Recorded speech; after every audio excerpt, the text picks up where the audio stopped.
거만한 한국은 벌금 3,000달러를 내라. 자만하지 말고 오만함을 퇴치해라. 역대 최고 전력으로 아시안컵 우승이라는 목표를 내건 클린스만호가 조별리그부터 흔들리고 있습니다. 한국 대표팀은 카타르 아시안컵 조별리그 요르단과 2대2로 비긴 안타까운 경기가 있었죠. 패배하지 않은 무승부였지만 경기 내용을 놓고 봤을 때 진 경기와 마찬가지였습니다. 경기 종료 즉시 비난의 화살은 감독과 선수들에게 쏟아졌는데요. 특히 위르겐 클린스만 감독과 미트윌란 10번 조규성 등 특정 선수에게 집중됐습니다. 이에 전문가들은 개별 선수에 대한 과도한 책임 부과는 있어서는 안 되는 일이라고 자중을 요청하고 있는 상황인데요. 다행히 말레이시아전을 대비하기 위한 팀 훈련에서 손흥민 선수를 중심으로 모두 밝은 모습으로 훈련에 임하며 팬들을 안심하게 만들었습니다. 다만 실수를 연발한 조규성 선수의 표정은 마냥 밝지만은 못했습니다. 경기 후 많은 팬들이 그에게 예능 출연, 광고 등으로 축구를 소홀히 하는 것 아니냐, 긴 머리가 거슬린다, 연예인병 아니냐는 인격 발언들도 서슴지 않았는데요. 하지만 오히려 개별 선수의 책임론이 불거진 것은 클린스만호의 전략상의 문제라는 지적도 나옵니다. 역대 최강이라고 불릴 정도로 강력한 선수 자원만을 믿고 무전술로 경기에 임한 감독의 책임이란 말까지 나오는 상황입니다. 한편 대한민국은 AFC 상대로 벌금 3,000달러를 내게 되었다는 소식인데요. 바로 앞에 있었던 바레인전에서 과다한 경고 때문입니다. 이에 한국을 라이벌로 생각하는 중국 축구 팬들은 크게 환호하며 한국을 비난하고 나섰고, 이에 AFC는 공식 입장을 내게 되어 화제가 되었습니다. 과연 어떤 일이 있었는지, 또 어떤 전술이 필요할지 함께 조금 더 알아보시죠. 10만 유튜버로 가는 길에 여러분이 눌러주신 구독과 좋아요 반드시 기억하겠습니다. 손목 운동 삼아 한 번씩 구독 부탁드립니다. 클린스만호는 토트넘의 레전드 손흥민, 이강인, 김민재, 그리고 조규성 등 역대 최강의 라인업을 갖춘 대표팀이라는 수식어가 붙었습니다. 이들의 몸값은 김민재가 연봉 약 175억, 손흥민이 114억, 이강인이 약 56억, 조규성이 약 43억으로 아시아컵 출전 팀 중 단연 1위를 차지하고 있는데요. 국가대표팀 K리그 최대 연봉 울산의 서령우가 7억 원인 것에 비하면 그 갭 차이는 큰 것은 현실입니다. 하지만 이에도 2조 1위로 무난히 16강행 티켓을 얻을 수 있을 것이란 기대감이 높았죠. 그런데 막상 조 예선이 진행되자 예상 밖의 결과가 펼쳐지기 시작했습니다. 바레인전엔 무난하게 승리했지만 2차전에서는 무승부를 기록하며 실망감을 안겨준 것이죠. 요르단은 피파 랭킹 87위로 한국보다 훨씬 순위가 낮은 팀입니다. 점수뿐만 아니라 경기 내용은 거의 패배에 가까웠는데요. 요르단전의 부진을 두고 갖가지 분석이 나오고 있는 가운데 전문가들이 입을 모은 이유는 전술이 부재하다는 것입니다. 그간 꾸준히 전술에 대해 지적받았던 클린스만호이지만 이날은 확연히 전술의 부재가 눈에 띄었습니다.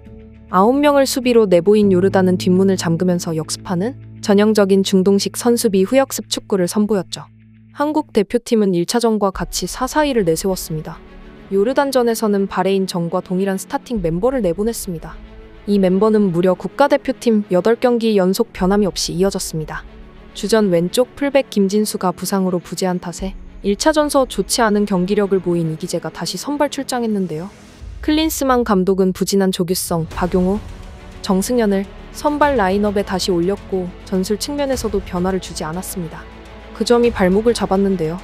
한국의 공격수들은 요르단 수비수 5명이 밀집하자 들어갈 공간을 찾지 못했죠. 손흥민의 페널티킥을 만들어낸 황인범의 날카로운 스루패스 이후로는 이렇다 할 공격이 전개되지 않았습니다. 전반 내내 중앙으로 들어가는 공격도 측면 공격도 모두 의미 있는 결과를 만들지 못했는데요. 특히 측면을 맡은 서령우와 이강인은 한 공간에서 머물며 공격의 흐름이 끊기기도 했습니다. 어쩌면 조규성의 부진은 요르단 수비 한 명에게 막힌 이강인과 서령우라는 의견도 나오고 있습니다. 이날 후반전에서도 코너킥 횟수도 요르단에 밀렸고 그제야 다급해진 클린스만 감독은 후반 막판 손흥민을 측면으로 돌리고 정우영과 김태환, 홍현석을 투입하며 동점을 만드는 데 성공했습니다.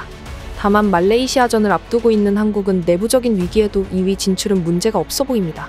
1위가 된다면 16강 일본, 8강전에서는 C조 1위 이란과 4강에서는 카타르와 만날 가능성이 높습니다.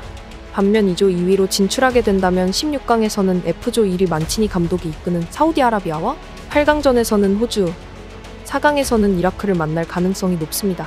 아무리 아시안컵이라고 해도 8강은 월드컵에서도 16강 경험들이 있는 강팀들이죠. 토너먼트에서 올라갈수록 강한 상대들이 한국 대표팀을 기다리고 있는데요.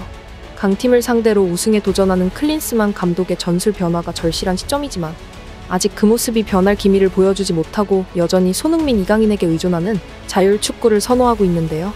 이렇게 방심하는 사이 대한민국 대표팀이 조별리그 1차전 경고 5장으로 인해 벌금을 내게 되면서 한국 축구의 경적을 울렸습니다. 지난 21일 AFC 징계윤리위원회는 아시안컵을 치르고 있는 한국에 3,000달러, 하나 약 400만 원의 벌금을 부과했습니다. 한국은 지난 15일 바레인과의 아시안컵 2조 조별리그 1차전 경기를 치렀을 당시 이날 주심은 중국의 마닝 심판이 맡았으며 한국의 전력 핵심 선수인 손흥민, 김민재, 조규성, 박용우, 이기재 등에게 옐로카드를 들어 올린 걸 다들 기억하실 텐데요. 이에 AFC 징계윤리위원회는 관련 규정에 따라 한 경기에서 5장 이상 경고를 받은 한국에 징계를 내린 것입니다. 규정에 따르면 한 경기에서 5명 이상의 선수가 카드를 받게 되면 해당 국가의 협회는 징계 제재를 받을 수 있다. 이에 대한축구협회는 30일 이내로 AFC에 벌금을 납부해야 한다라며 공식 명령을 내린 것입니다. 이와 관련해 수많은 중국 매체가 심판을 극찬함과 동시에 한국 축구를 비난하고 나섰는데요.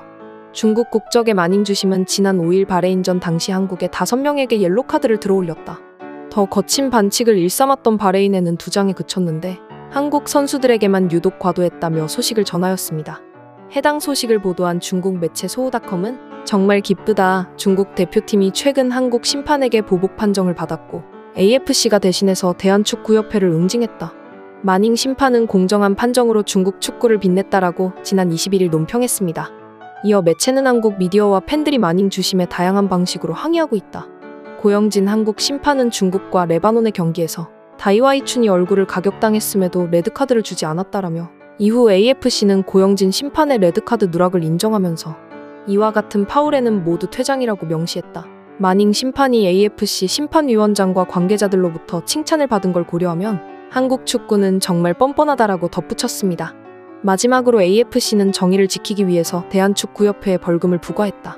벌금 액수는 크지 않지만 한국 축구의 오만함을 퇴치할 수 있었다. 이런 점에서 중국 축구가 다시 승리했다라고 전했습니다. 중국이 화가 난 건 지난 17일 레바논과 0대0으로 비겼고 고영진 심판은 깔끔하게 경기를 진행했지만 중국 측은 편파 판정이라고 항의했고 받아들여지지 않았기 때문인데요. 전반 14분 중국 다이와가 레바논 카미스의 축구와 스터드의 얼굴을 가격당했는데 파울 및 카드 없이 넘어갔습니다. VAR을 통해서도 판정이 바뀌지 않았습니다. 반전은 없었습니다. 이에 중국 매체에서는 편파적이었다고 고영진 심판을 공격했지만 중국 축구 레전드인 순지아이가 직접 발을 멈춘 상태에서 관성 때문에 얼굴을 가격했다. 가격한 것이 아니라 발을 빼지 못하는 상황이라며 고영진 심판을 옹호했습니다. 현재 한국은 지난 20일 열린 요르단과의 2차전에서도 황인범과 오형규가 경고를 받은 선수가 7명으로 늘어난 상황입니다. 또한 조별리그부터 8강전까지 받은 경고가 누적됐기 때문에 옐로카드 한 장을 더 받을 경우 다음 경기에 출전할 수 없습니다. 한편 한국은 오는 25일 말레이시아전을 앞두고 있습니다. 우리의 목표는 16강 진출이 아닌 우승이기에 현재 부상과 경고 관리를 잘하면 앞으로 의경기들에 더욱 집중해야 될 것입니다. 모든 선수들 응원합니다. 구독과 댓글로 함께